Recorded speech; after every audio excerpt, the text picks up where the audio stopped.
Okay, imagine this for a second. A concert finishes, right? Massive applause. But then it gets kind of wild. People rush the stage, not just for like an autograph, but they're actually fighting over a handkerchief the guy dropped. Yeah, or picture this. Okay. Someone finds a used cigar butt on the street. No way. Yeah, picks it up, treats it like a treasure, and then gets it put inside a diamond locket. Seriously. That's that's unbelievable. But this wasn't some modern rock star, right? This was the 19th century. Exactly. And the focus of all this intense devotion, the Hungarian composer Franz Liszt. So today we're doing a deep dive into this whole phenomenon they called Lisztomania. And we've got some really fascinating stuff to look at.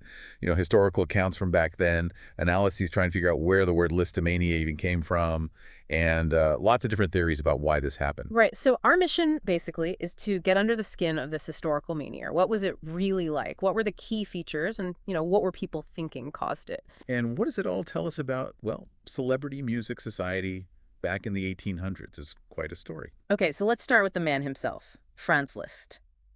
Who was this guy who could whip up such a frenzy? His musical start was, well, pretty early, wasn't it? Oh, incredibly early. He was getting piano lessons from his dad, Adam Liszt, by age 7. And his father, get this, knew Haydn, Hummel, and Beethoven. Wow, okay, so serious connections. Right. And this wasn't just basic scales. By 11, Franz was already composing music and playing in concerts, a real prodigy. And he just kept honing those unbelievable piano skills. So that early start really set the stage. It absolutely did. Then in 1839, Liszt kicks off this massive European tour, 8 years long. 8 years? Yeah, and this period is widely seen as his absolute peak as a performer. People talked about his transcendental execution, like his playing was just out of this world, technically brilliant, but also super emotional. And that's when things started getting weird with the fans. That's exactly when we start seeing the first reports of these really intense reactions. The first hints of what would become Lisztomania. Okay, fast forward a bit. It's around Christmas 1841.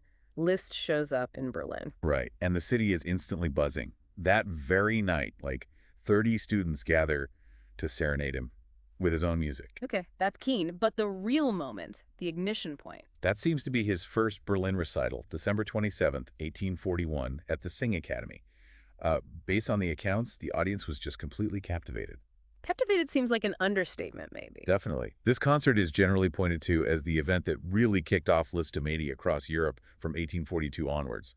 And the descriptions of how people reacted, it sounds, well, almost unreal today. They talked about a mystical ecstasy. Yeah, like this wave washing over the whole hall. People weren't just clapping, they were, completely losing it. And then trying to physically get near him. Bobbing him, basically. Pretty much. We have accounts of fans literally swarming him after concerts. And scrambling, like actually fighting, to get any little thing he might have touched or dropped. Like the handkerchiefs you mentioned. And gloves, too. Handkerchiefs, gloves, they became like these sacred relics. People fought over them. And it didn't stop there, did it? People wanted souvenirs. Oh, yeah. Wearing his portrait on brooches or cameos was a big thing. A sign you were a true fan. Right. And it was this almost obsessive need for a piece of him, women trying to snip locks of his hair. Seriously. Seriously.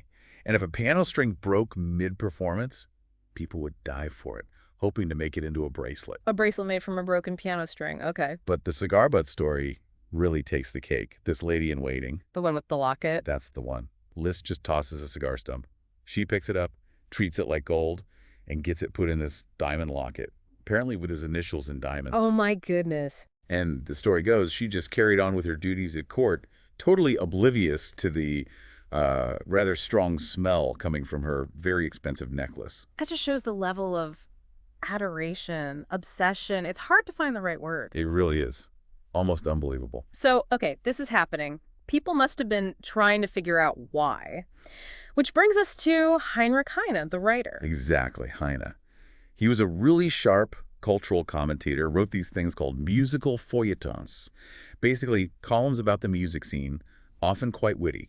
And he's the one who came up with the term? He is. It was in a review he wrote about the Paris concerts in 1844, April 25th, 1844 to be exact. He used the term Lisztomania because he was just struggling to describe the sheer intensity of it all. You can kind of feel his shock in his writing, can't you? He mentions hearing about fainting spells in Germany, especially Berlin. Yeah, and he sort of dismissed it at first, thought maybe it was just people blowing off steam because they couldn't, get involved in politics. But then he saw it happen in Paris. Right. In Paris, which he didn't think of as a particularly sentimental city. And they reacted just as strongly, maybe even more so. He called the applause boisterous, and the whole thing a veritable insanity, one unheard of in the annals of furor. Insanity.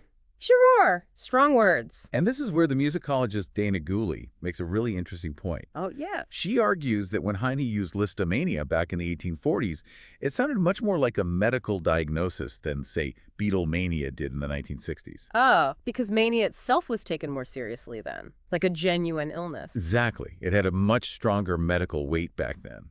So that kind of explains why some people actually saw it as, like, contagious and wanted to immunize the public. Precisely. It sounds bizarre to us, but it shows how they were trying to understand it through the lens of medicine at the time. A very different way of thinking about intense fandom. Which also connects to how people reacted differently in different places, right? Was it mainly a German thing? Well, some critics definitely argue that. They saw Lisztomania as mostly happening in northern Germany, especially Berlin. They kind of suggested that people in southern Germany, like Munich, were somehow immune. Immune? How? There's this quote from a Munich paper in 1843 suggesting the Liszt fever didn't catch on as much there because the locals had strong constitutions. Chuckles. Strong constitutions protecting them from piano music. A bit funny, yeah. Yeah. But it shows these regional perspectives existed. But Lisztomania wasn't just about the screaming fans, was it? Didn't pianists have their own version? That's another layer, yeah. The term was also used sometimes to describe pianists who got really intensely focused on playing Liszt's music for a while. Like a phase they went through? Sort of, like they'd get completely obsessed with mastering his, incredibly difficult pieces. But it was usually something they grew out of. And they weren't embarrassed about it. Apparently not. It was seen as kind of a normal step in their development, almost a rite of passage, before they found their own style. Something they look back on with a bit of pride, even. Okay, so we have this wild fan behavior. We have pianists getting obsessed. What did people think was causing all this? Heine must have had some ideas beyond just calling it insanity. Oh, he did. In the same piece where he coined the term, he poked fun at some explanations. He mentioned this physician supposedly specializing in women's diseases. Uh-oh. Chuckles. Yeah. Who apparently blamed it on everything but the music.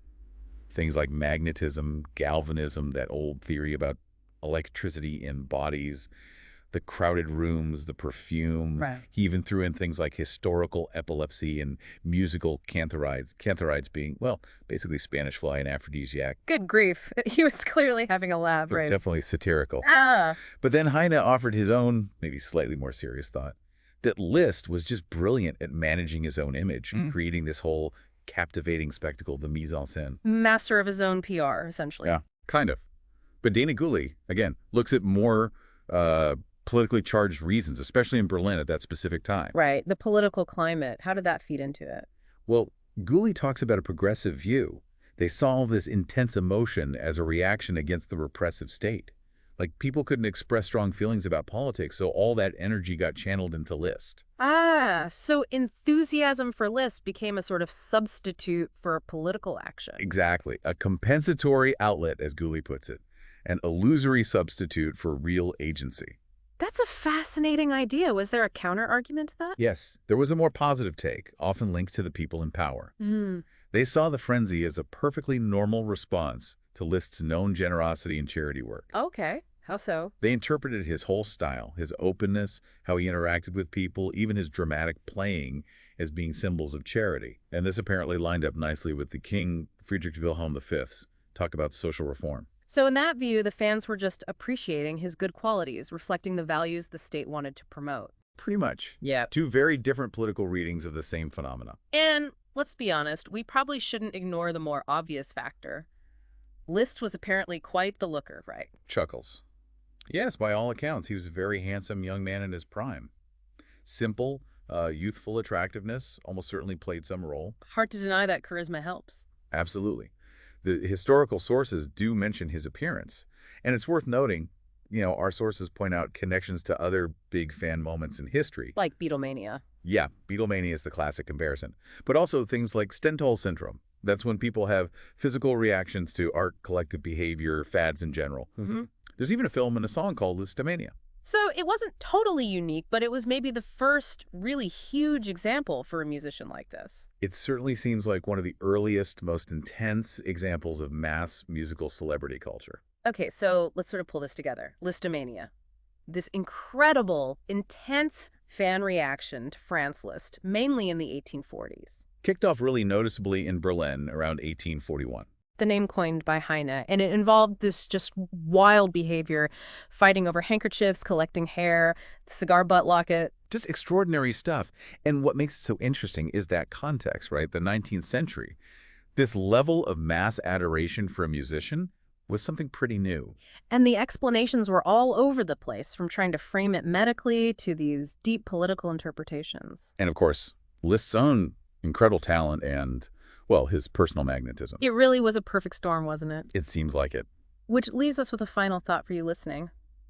Thinking about Listomania, this 19th century whirlwind, all its strange details, all the attempts to explain it, what does it really tell us about that connection, between artists, audiences, and the world around them, both back then and maybe even now? Could something like that, with its own unique modern twist, happen today? And what on earth might trigger it this time? Something to think about.